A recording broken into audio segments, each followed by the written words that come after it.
Hello, Flosstube. Welcome to my channel. Hopefully you are here for a reason that you didn't accidentally, but even if you did accidentally click on this, that I hope you stay to watch and enjoy all the fun things I have to share with you. Because it's a Flosstube, a lot of times I'll do a lot of stitching related things on here, but I also share other things that are going on in my life. I feel like that makes a little bit more interesting video, balanced, whatever, I don't know. So I want to say a big hello to Amy from Amy Loves Toads. I've got some stuff I want to show that kind of relates to her. And Mel, who is way far away, Australia, Tasmania, all that kind of good stuff. And then Susan, and I believe the last name might be Soloway from Tasmania as well. She's made some comments on some of my Instagram pictures and whatnot, and I wanted to say hello to her in case she watches as well. So yeah, I'd like to try to say a personal hello to some people each video. I don't always remember to, but there you go. This was a fun week, or last week I should say was a fun week, because if we were going to, most of the people that would be for the United States, there's a few people that go from out of our country that come as well, but it was the StitchCon sign up for the wait list. So if you really wanted to do that, if you are wanting to try and go, I hope you got on the wait list. And if you got on the wait list, I hope you actually get to go, because she put in the email, or on the website, I should say, that last year they had to close down the wait list sign up after 2.5 hours because they had over 900 people. That's phenomenal to me. That's just mind blowing. Only 600 people get to come because it's 300 per weekend. So, wowzer. So I haven't heard what happened this year, if they had to close it early as well. But yeah, I hope if you wanted to go, you got in. The group that I sat with at the table and that we are now very good friends and do lots of stuff with, hello ladies, I think we all got in early enough that hopefully we will get the weekend that we chose and all will be good. That will be lots of fun and exciting. Last video I said, I hope that the hot weather is done and that we can start getting some more, moderate temperatures, and lo and behold, it was still hot. Quite hot. I mean, it wasn't over 100 degrees like it was for July, and going into August, but rest of August and into September, we've had some 90-degree days. So the hot weather was not done with us yet. I'm hoping I can say again, and hopefully feel safe about saying it for September, that we are done with the super hot weather, or very, very few days if we are going to have that.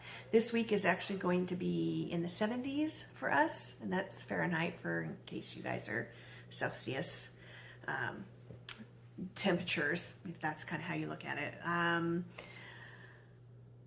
That's nicer. We have a bit more cloud cover. It did actually rain overnight here. Enough that it pooled in some spots, but it wasn't like a downpour or anything. Just enough to get things wet enough that it prevented me from doing some stuff outside that I kind of had wanted to get to. So, yeah, we need it, but I'm hoping that it stays just dry enough so I can finish stuff I need to finish outside.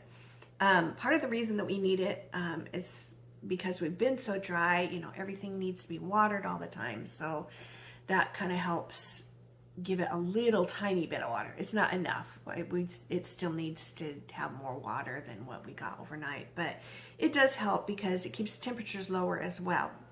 So that helps in that respect, but also we've had some wildfires. I know that there's several states who are dealing with that. Washington has some. We've got some. I'm sure California has some somewhere. I just don't know where.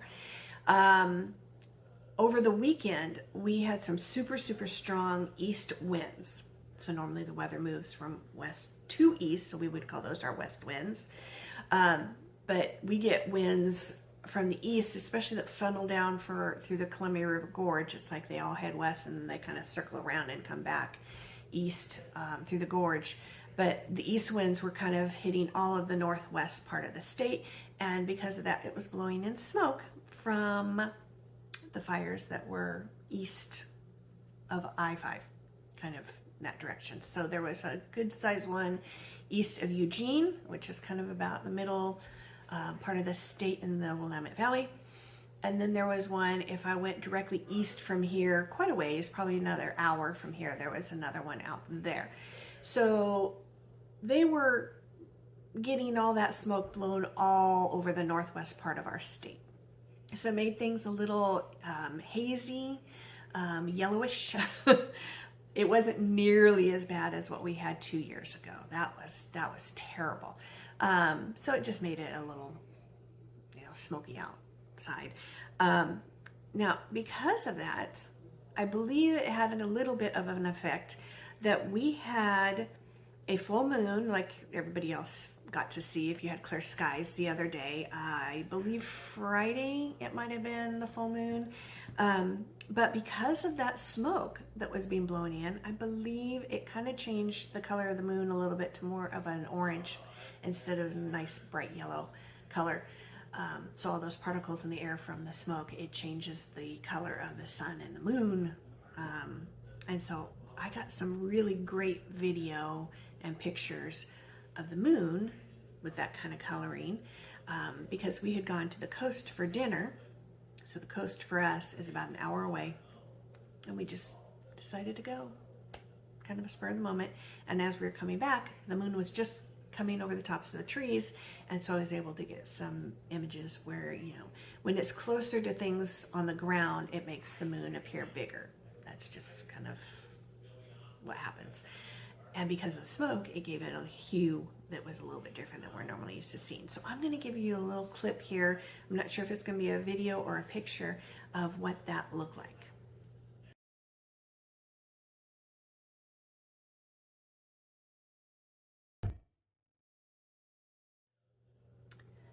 So the other things that have been going on around here is, as usual, I have been working outside.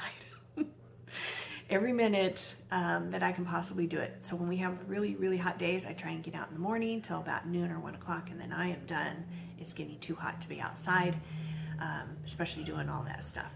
So getting yard work done. I also was doing a little bit of painting. So part of it was touch-up painting where any paint might have peeled on our house, as well as some of the trim that I've just never gotten to because I've had other things that I've put in priority box and gotten done. So I'm finally getting some of this trim around some of our house done. I still have a little bit more to do. Hopefully this week, if it does not rain and make things wet on the house, I'll be able to finish that up.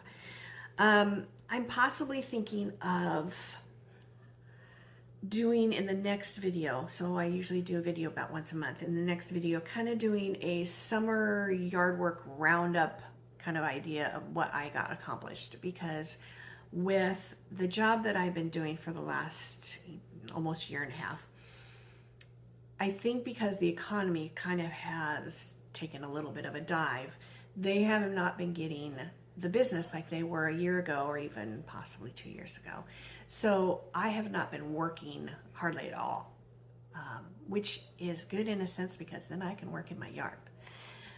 Very helpful, very, very helpful that I can get out there and get a lot done. And I've gotten a lot done. Probably not as much as I would like as usual. There's always more things you have to do, but part of it's maintenance, so that's not really reflective on anything I might show in a video. But yeah, I'm hoping I'm going to be able to do that. Okay, we're going to move on to the next segment now.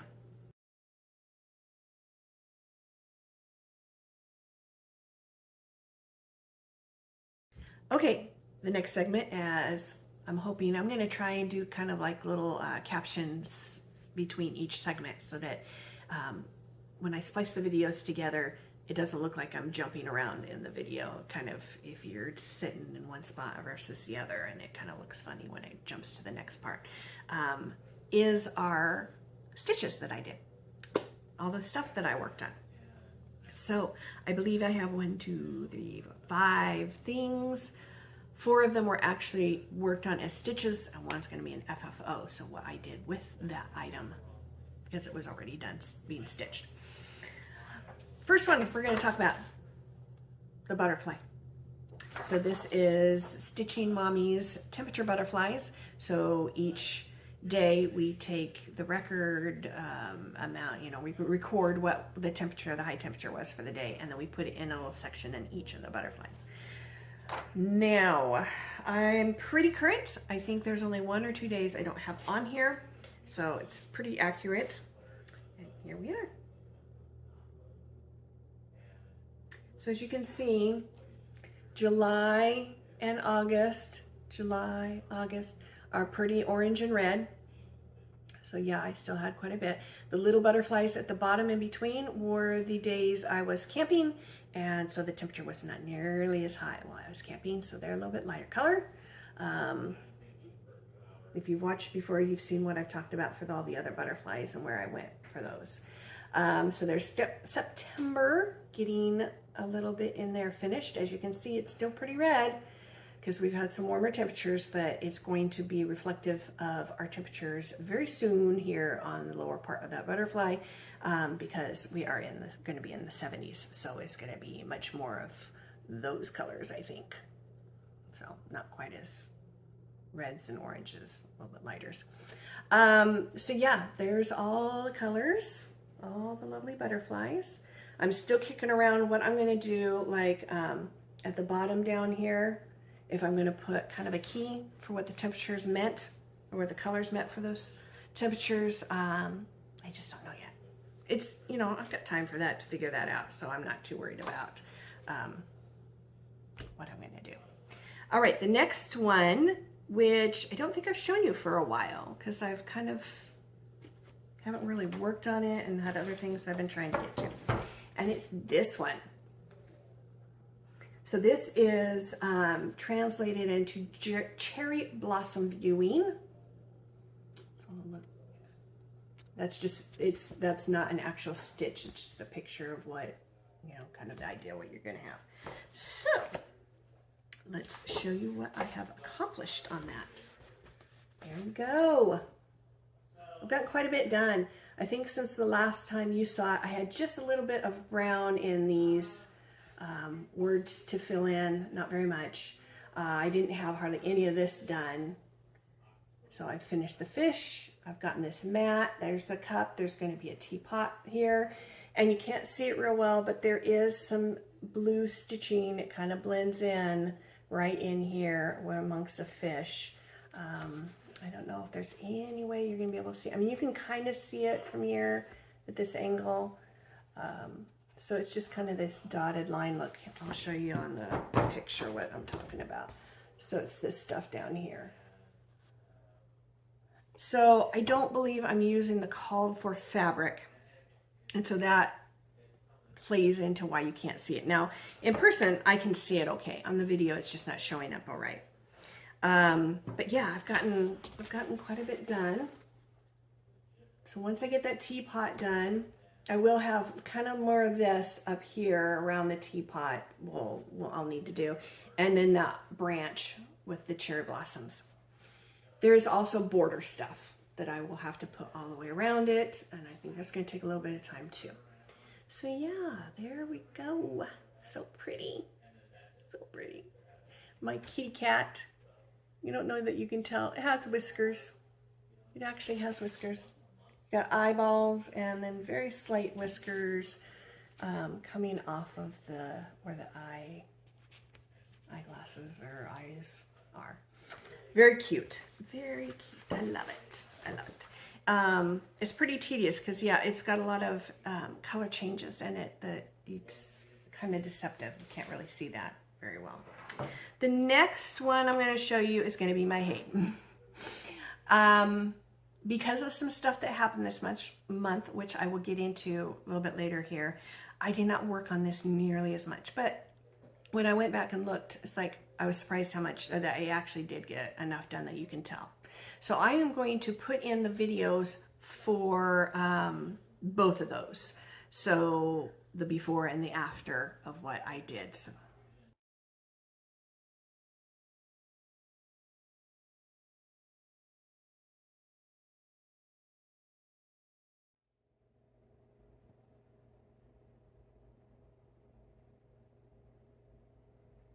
So yeah, I got a little bit done. I'm getting real close. I think what you're starting to see is her arm, her elbow.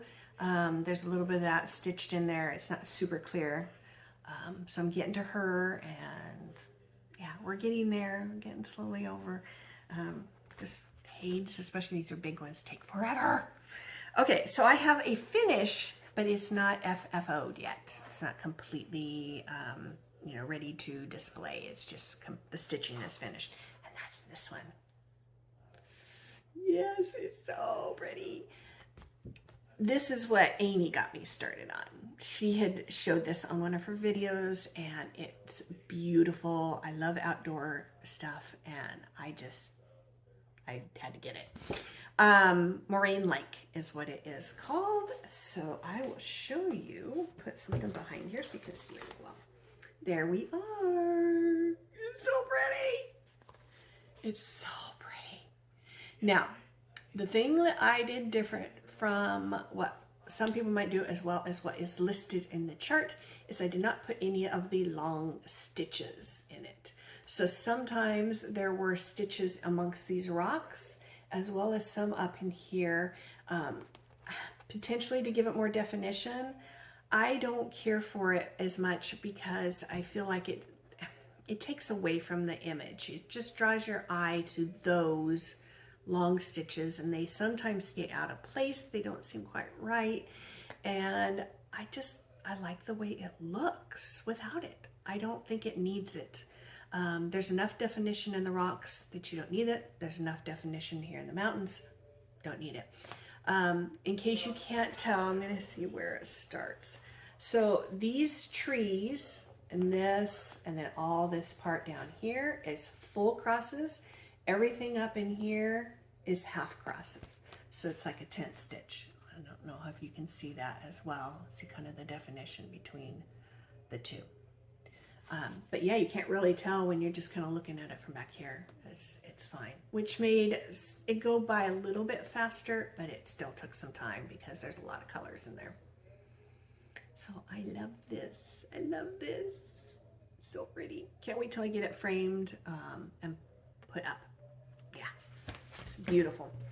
And now we have the item that I have FFO'd. I think I am going to take a video of that instead of trying to hold it up because it's kind of big and there's a lot to show you. So I will put that in here now. So here is the finished piece that I actually had showed you what it looked like when I had finished it. So that's the stitching part. And here is what I did with it. I'm so excited about this. I can't hardly tell you. So, because it is with all of those friends, these are the ladies that I sat at the table with at StitchCon. I asked them what things or seasons they really liked. And so they all gave me their stuff, and I based this, I guess shadowbox is the best way you could describe it, on their things that they like. So first of all, I started off by knowing how big this piece was going to be, and I just laced this because I want to be able to take it off and add the years, so more the other years that I might be able to go. So I can probably put 2 more years on there. We'll see. And that way I could just snip the lacing and relace it when I am done adding a year for that year. So I started off by knowing how big that was and that I wanted to put other stuff around it. So I needed something big enough. I didn't know how big I needed it. I just knew I needed it big enough. So I ended up finding, this is an old 7-Up crate, wooden crate, at an antique store, and that's what I used. I like that look, that rustic look. And then started adding things for all the people. So I have Tinkerbell sitting up there. That's for me. And a little gnome. That's for Jody. Now, somebody really likes lemons. That was a little bit harder to incorporate in here. So there's no lemons. But there were people who liked fall and Christmas. So I added, the fall foliage type look to it with the pumpkins. And then we have a Christmas tree over here on the mantle for Christmas. There's one gal who really, really likes books. So I added books to our mantle. And the reason that there is a fireplace and a mantle and a little chair is because one of the ladies said, "Oh, I really like being able to curl up in a chair with a blanket while it's snowing outside in front of the fireplace." So I found me a fireplace. I printed off a little fire and glued it to the back. This chair was a little bit harder to figure out because I needed it to be the right size, and miniature furniture at the stores is a little hard to come by. So this is actually, I don't know if you can tell very well, like a Adirondack chair kind of look, but I just kind of made it look like it was, a comfy, cushy chair with wooden arms for your living room. Then the blanket, that was quite the feat because I used a pearl cotton floss and I crocheted that sucker. Yep, I crocheted it. It took so long because each row was so short, so it didn't add the height or the width to the blanket for each row very much. So there's probably about 30 rows in that stupid little blanket. But I love it. It's so soft and it just kind of folds and sits on that chair perfectly. If you've ever made any kind of miniature stuff with fabric, you know that once you go smaller like this, the fabric doesn't behave the same way as it does when it's bigger. So it's much stiffer looking. So I didn't want to make a little quilt or something because it would not have folded it and laid down like that. So this was my best idea for how I could make that. So yeah, she got her little chair with her blanket and fireplace. The only thing I didn't add was a window because the only place to put a window was possibly back here. And that's where the chimney goes. So there wouldn't normally be a window anyway. And the side has the hole for the crate, so there really isn't a wall to put a window. So yeah, I don't think that we're going to be adding a window with snow in it. So yeah, I'm so happy about how this turned out. I'm just ecstatic. Now, some people are like, how did you attach the stitching part to this whole thing? So here is what I did. I'm going to see if I can do this with one hand. I put in 4 pieces of wood that would stick out about 2 inches, so they had to clear that fireplace and anything else. And there's magnets on it, and there's magnets on the back of this. So I can just, put it back. Voila. Yes. And so that way I'm able to take it off and be able to do the stitching, add the new stitching if I need to, and it just sits there where it's supposed to. Oh my gosh. So there's that. Hope you enjoyed it.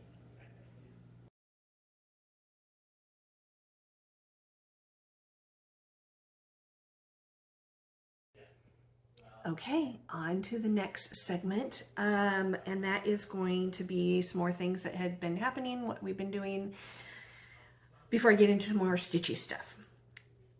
This month, or in August, I should say, about the middle of the month, so shortly after I think I filmed last time, there was an air show. They had that last year. I think they might have had it the year before too. Used to be in Hillsboro, which is about 45 minutes north of us, at the airport out there. It's a small airport as well. And then I think they were doing a lot of work at the airport out there, and so it got switched to the airport about 5 miles from our house here. And they've continued to do it out here, which is kind of fun because those airplanes go screaming right over our house. So we can just sit in our backyard and kind of watch the show. So it's a lot of fun. It's very difficult to kind of watch because you can hear the sound, but the sounds of the jets, because they're going so fast, is always behind them. So if they are making arcs in the sky to come around, you don't know exactly where the plane is. So you're constantly looking around trying to figure out where the plane is. You may see it before it arrives, you may not until it's overhead and it's already screaming past you. So I am going to insert just a couple of short little videos. I am going to warn you, they are loud. So if you're using earbuds, headphones, whatever, you might want to turn this down. Or mute your sound, or I mean, the sound makes it kind of fun too. So anyway, hopefully you have been warned enough now that you will not have blown eardrums. So here's a little video of that.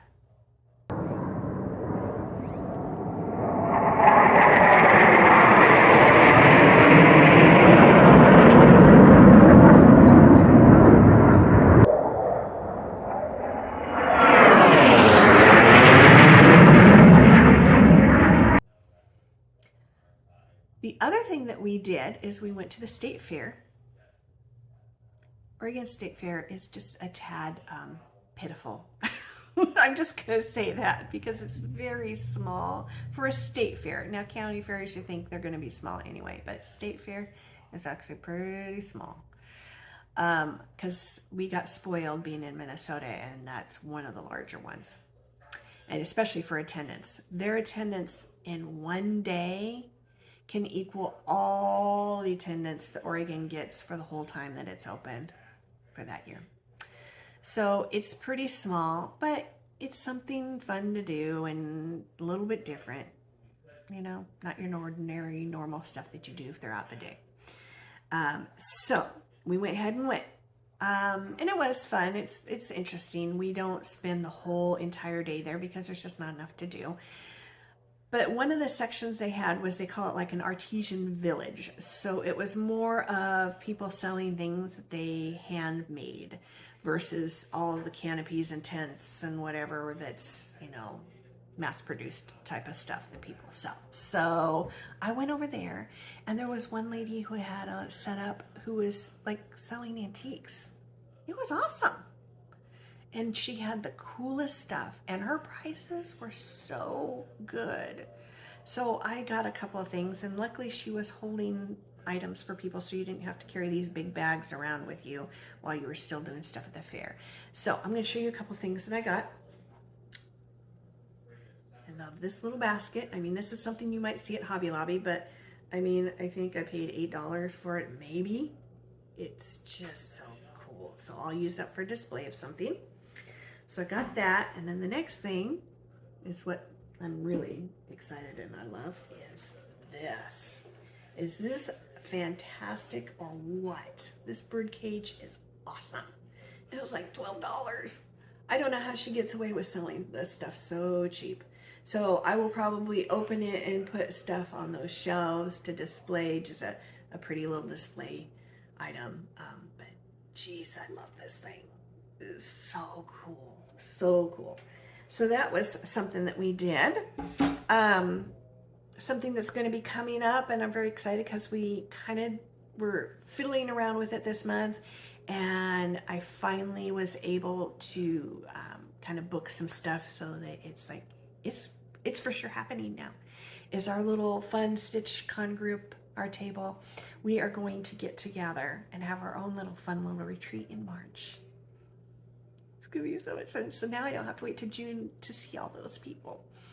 We're going to go to a couple of the ladies live in Wisconsin, and so we're going to go to their house, and I'm going to have to fly because I'm not going to drive that far, especially in March. It's still going to potentially be winter in the mountains. And the other people I think might be driving because they're close enough that, I mean, it's still a bit of a drive for a couple people, but I'm not entirely sure how they're getting there. But it's going to be so much fun. I can't wait.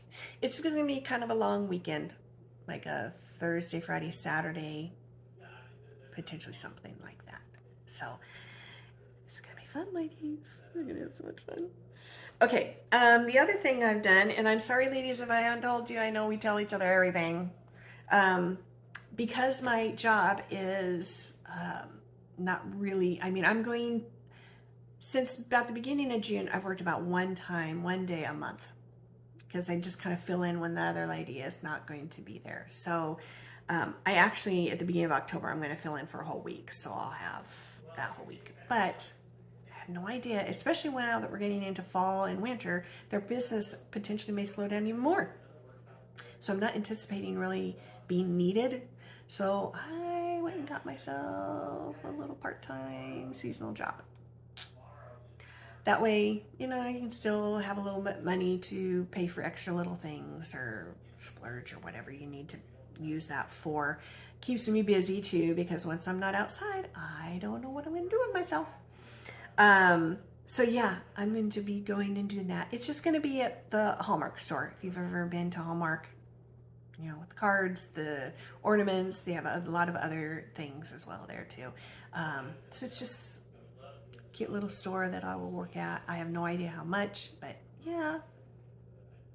And it may only be until Christmas and then I'm done. So if that's the case, that's fine. They can still use me at my other job. And yeah, so there's that. All right, let's move on to the next segment.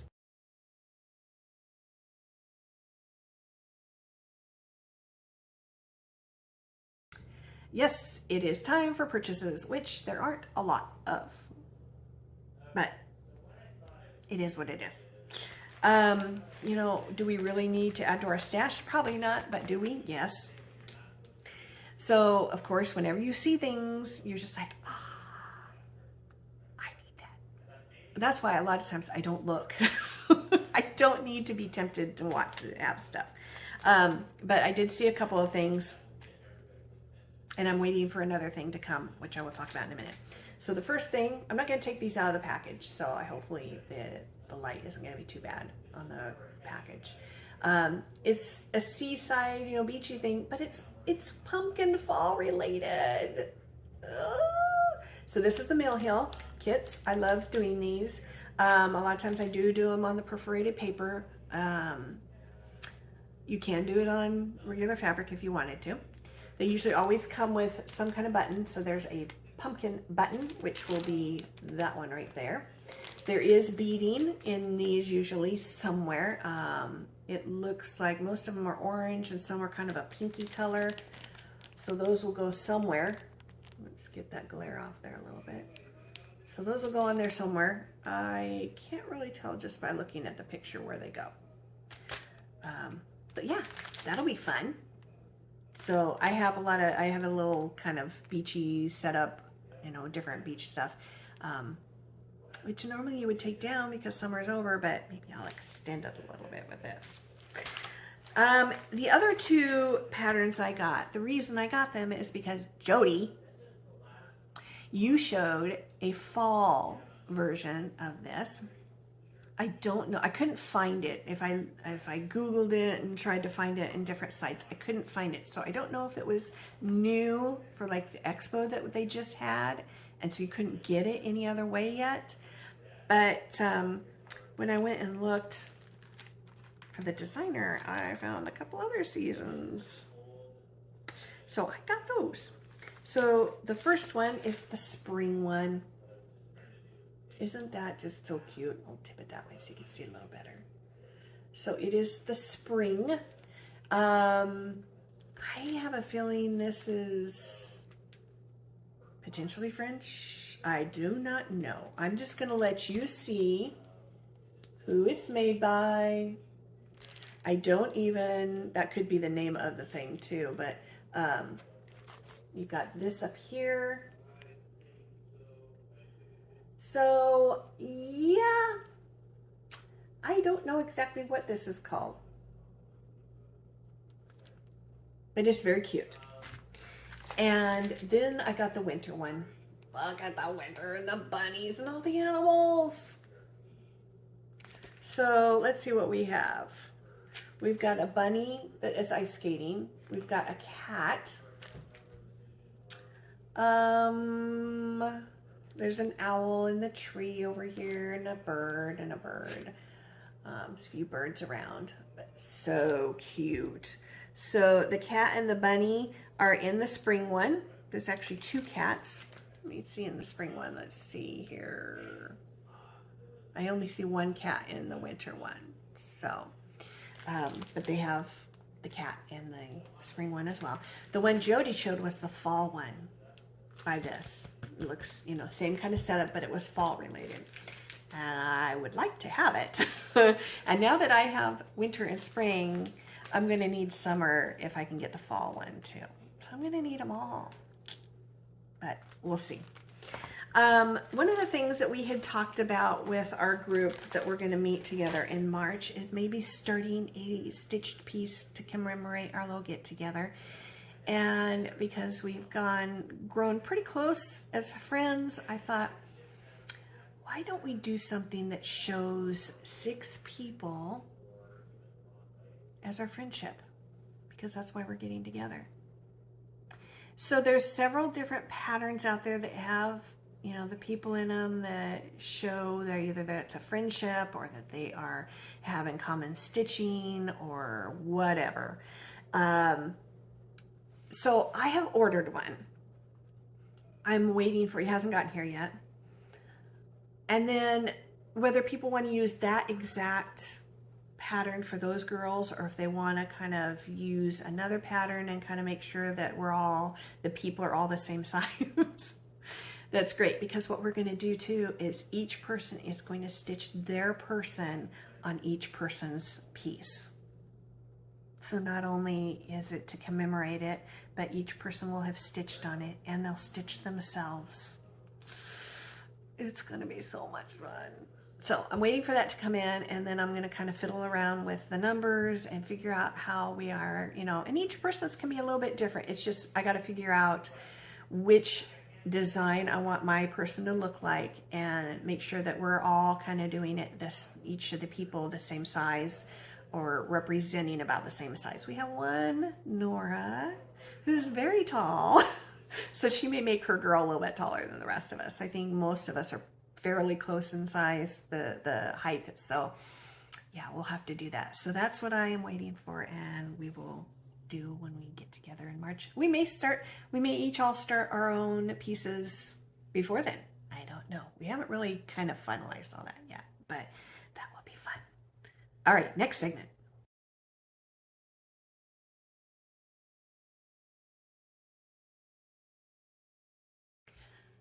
All right, the next segment is not stitching related, more personal related, what has been going on, which has kind of been a big thing and what kept me from working on my Hage so much.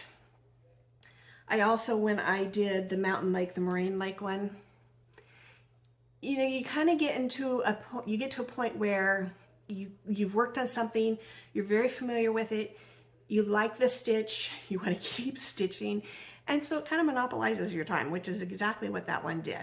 So first of all, I didn't have to think too much. It's something that was easy for me. I just wanted to keep working on it because I had not been feeling well.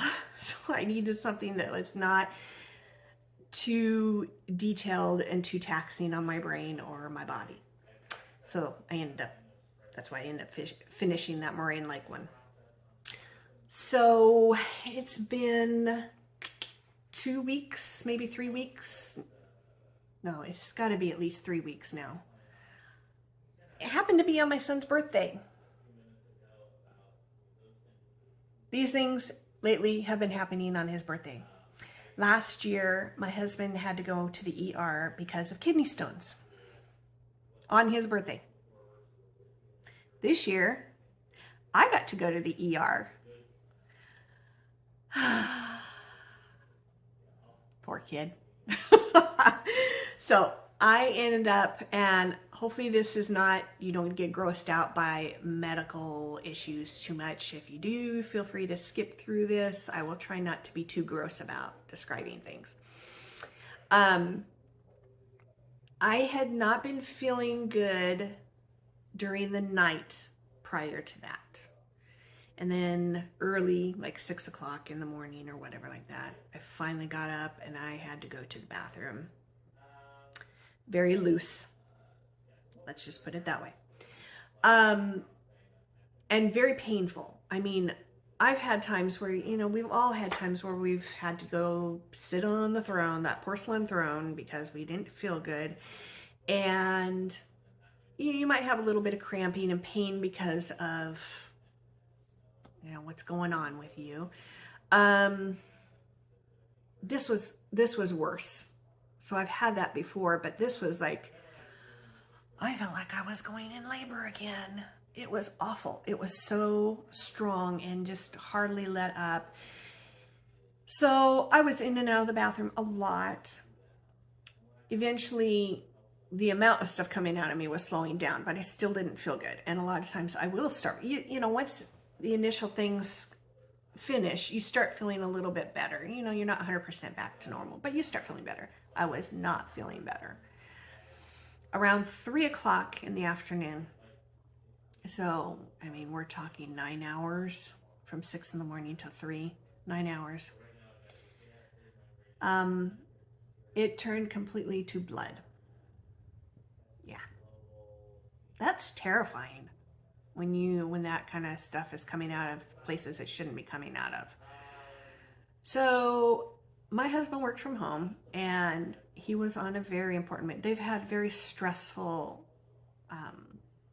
process with this company that they're working with. And so they were in a very important meeting and I had to go in and tap him on the shoulder. And at first he's trying to wave me away. And if it's important, he knows I'm, and I'm staying there, that this is something he needs to pay attention to. So I pretty much had to tell him, we need to leave. We need to leave right now. And so thankfully, he told the group, I have to go. I've got to take my wife in. And so they understood. Not a big deal. So went in, and of course, because I hadn't been feeling good, I hadn't been drinking water hardly at all. Or if I did, it was very few sips because it just made my stomach feel so bad. So I had pain in my stomach as well as in my gut. So I had not been drinking, and I'm excreting liquid out of my body constantly. So I was dehydrated a bit. Yeah. So you get to the ER, you explain why you're there. We had to wait in the ER lobby for like 2 hours because all of the beds were full in the ER. So we waited and got back there. Of course, they asked, can you give a stool sample? And I just laughed at him. It's like, are you kidding? It's already gone out of me. I have nothing left to give you. And everything that's coming out is just blood anyway. So no, I can't give you one. And they asked twice, one at the beginning and one at the end of the, while I was there. And it's like, no, it's not happening today. So they needed to do some blood work because I wanted to see what was going on with that. As well as I found out, I didn't know at that point, but they were going to order a CAT scan. And so they needed to be able to put some contrasting fluid in through my veins when they did that. Had a very hard time getting an IV in me. So she tried a couple of times on one arm and then got another nurse. And she came in and she tried the other arm and they got just a little bit, they were able to get it in and just got hardly a little bit of blood out of that vein. And they were able to run some kind of test with it. They just didn't have a lot, but they needed to, and it didn't stay in, the needle didn't stay in. So they needed to be able to have something stay in to be able to do that CAT scan. So now they have to bring an ultrasound machine in to find my veins. So not only find my veins, but find one that's good enough to be able to get a needle in. So he's looking at both arms, and he goes back and forth a couple of times trying to find where the veins are. He's also trying to find one that's not deep, because when you do that, when you get the needle's not in the vein as well. It can be in there, but it's not in there as well as they normally would if it was closer to the surface. They also were having a hard time finding one that was straight enough to get the needle in to be able to do whatever they needed to do for that. So they kept branching off or curving too much. Or it was an artery and they didn't want to go in an artery. So they can tell whether it's a vein or an artery. They finally found one. It had to be clear up here in my upper arm, the inside, and they had to go deep because that's the only one that they could find, because I was dehydrated as well as just the other issues I was having with the veins. So they did that, did the CAT scan. And of course, a lot of this stuff, there's a lot of waiting in between times. I think between the lobby waiting there as well as in the actual ER room, we were there for probably 5 or 6 hours. It's a slow process. They did come back and they didn't see anything from the blood work, and with the CAT scan, they thought it was infectious colitis. So the large intestine had like some inflammation in it, and they thought possibly an infection. The problem is they needed a stool sample to find out what kind. And the reason that was important is because there's one kind of infection that if they treat it with antibiotics, it can make it worse. So they needed to run tests to find out what it was before they could prescribe any kind of medication for me. So that was a little frustrating. But because they were able to get that IV in for the CAT scan, they were able to give me IV fluids and therefore give me a little bit more hydrated. They also sent me home with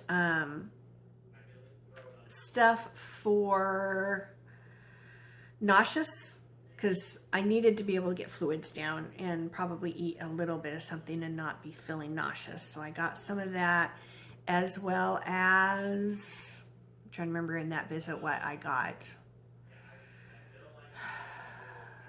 I can't remember now. I got something else. Oh, I think it's pain med, which I never took because I told them I was allergic to Oxycontin.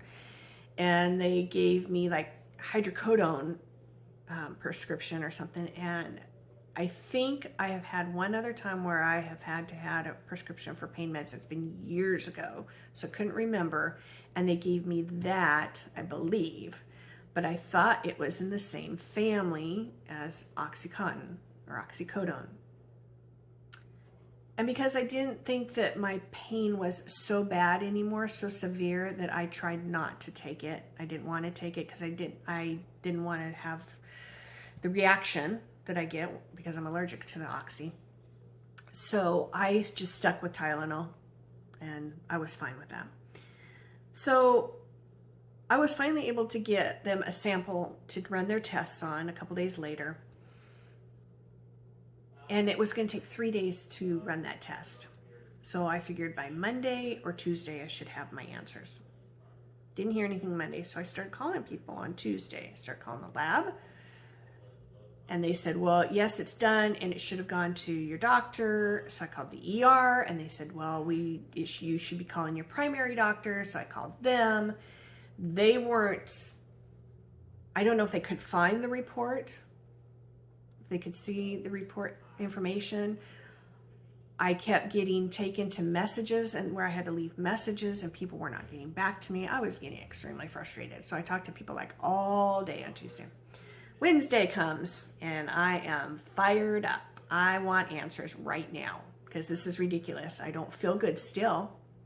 I don't feel as bad, but I still don't feel good. And I want answers. So I'm calling all these people again, trying to get some more answers, like the lab. Did you give it to the ER doctor? You know, calling my GP and still not getting answers from the doctor, and they're saying, well, I'll let them know, I'll personally let them know. I'm like, can you not just go walk back there and ask them? Because this is stupid. This is ridiculous. So I called the medical records to find out if they had sent it to my doctor, because since they weren't saying like they got it, and they seemed very unclear whether or not they had sent it there. And I said, well, I would like it sent there, and they've sent the ER notes over already, so there should be no reason why they haven't, but I want to make sure, I want you to send it to them. And she's like, well, I can email you a form for you to sign so that we can authorize to send it. And like, that should have already been done. That should have already been taken care of. And I said, I pretty much had it at that point. That was my last call. And I said, I might as well just go into the ER and get answers from there, because this is ridiculous. And I hung up because I couldn't take it anymore. And my husband had gone out of town for work. He was going to be gone for 2 weeks. So I called him and let him know what was going on. I said, unless you have any objections, I'm going to the ER because I still don't feel good and I want answers. So I got there, told them, they're like, well, let's see if we can get you the answers or if they want to admit you again. And I'm guessing because I wasn't feeling good, they decided to admit me again. So they did more blood work, had some problems getting into my veins again. So I got poked 5 times the first week. The second week I poked 3 times because they were having such a hard time getting into my veins. So they got more blood and did some more blood work, and it's just like, all I want is to find out the answers. Yes, it would be nice to know why I'm not feeling good. They didn't do a CT scan, and this doctor that I was dealing with this time was very, very good. The other guy was okay, but this guy was very good, and talking with me and asking me questions, as well as getting my opinion about things too. So he's like, do you feel like you need to have another CAT scan? I'm like, no, I don't feel like I need another one. Not because I don't feel the same as I did last time. And when I had given the stool sample to run those tests, I hadn't gone to the bathroom since then. So I had a feeling I was probably constipated, but I didn't know if there's other issues, if I had an infection still. So finally found out that that lab that was run, there was no infection. It wasn't that. It might have been inflamed. It had a little bit of inflammation, but it wasn't an infection. And now this time when I'm there, they did, since I said, no, I don't think we really need to do a CT scan again, but they did do some x-rays. And sure enough, find out that, yeah, I am constipated, and that could be causing some pain as well. So what it comes down to, they gave me some medication to try and help, get rid of this problem, the constipation stuff, but I am going to see in about a week a GI doctor, so we can find out potentially what is going on. I had to give some more samples, which I did, and those all came back negative. So it's not Crohn's or infectious colitis. They don't think it's any of that, but we don't know what it is at this point. We don't know what's going on. I'm still having some stomach and gut issues.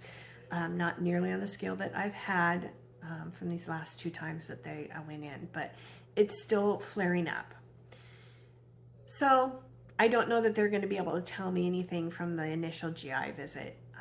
Is probably going to be deciding on ordering a colonoscopy, which I'm at the age where I could have a colonoscopy, but I don't have any risk factors, so I've just done that Cologuard at home, which only checks for cancer. So any other issues you might be having, you're going to have to do a full-on colonoscopy. So I'm probably going to have that done. And I don't know what else they'll want to try and do beyond that. So yeah, it's, with everything else I've talked about that we've done, it has been quite the month.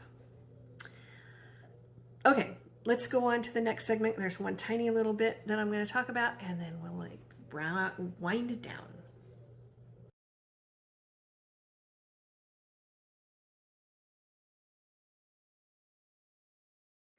Okay, so now that we've gotten over all that stuff, I'm going to show you some of the bags I finished. And I have put these on my Instagram site, the bags _ by _Wendy, in case you haven't been there before. I showed you the fabric that I was going to do this with last time, but I hadn't finished the actual bags. So now the stuff is finished and I can show you those. I can't show you one because I did sell it, but I have more fabric and I can make more. But I just shipped that out today, so that's why I haven't made more. So the one that I ended up shipping out was this fun one. It's so cool. So yeah, there's lots and lots of different things. They kind of all go different directions, but they have funny sayings on them. So I still have the bag showing on my Instagram site, so you can see a picture of it and up close what it would look like when it's all finished. But I don't have it to show you here in the video. So another one that I have to show you is this. Isn't that cute? So yes, I do have a moon with the silver and gold beading to go in there. The back looks like that. Creepy trees to go along with the creepy trees in the front. So there's that one. The next one is the fun sloths. I'm just trying to figure out where I can not get a glare. This one I just used some gold and purple and black beads, just kind of to match with this. And then the fun stars and everything kind of goes along with the stars. In here there's different stars, so it kind of matches with that. The cat one that I have finished here, and if you see the description on the Instagram, that one's a 7x9 and this is an 8x12. I made it slightly bigger in order to fit the images a little better on there. And then the last one for bags was this fun Halloween gnomes, and this is the zipper fob. I used a fun different, normally I try to coordinate the zipper to the color of the fabric around it, but I wanted to do something a little more fun. Kind of matches with the orange in here. If for some reason you wanted this, you wanted a different color zipper, you could. If you want a little bit different coloring for the zipper fob, that's, you know, an option. I might have something. It wouldn't look exactly like this, but you know, we can customize things. Here's the back. And as I've described on the Instagram stuff, I can make different size bags. So this is also a 7x9. I just make the small ones to give you an idea what they look like. And that way I'm not wasting fabric. I think I've told you this before. So if you want bigger ones, I can do bigger ones. But yeah, that's kind of how I end up doing that.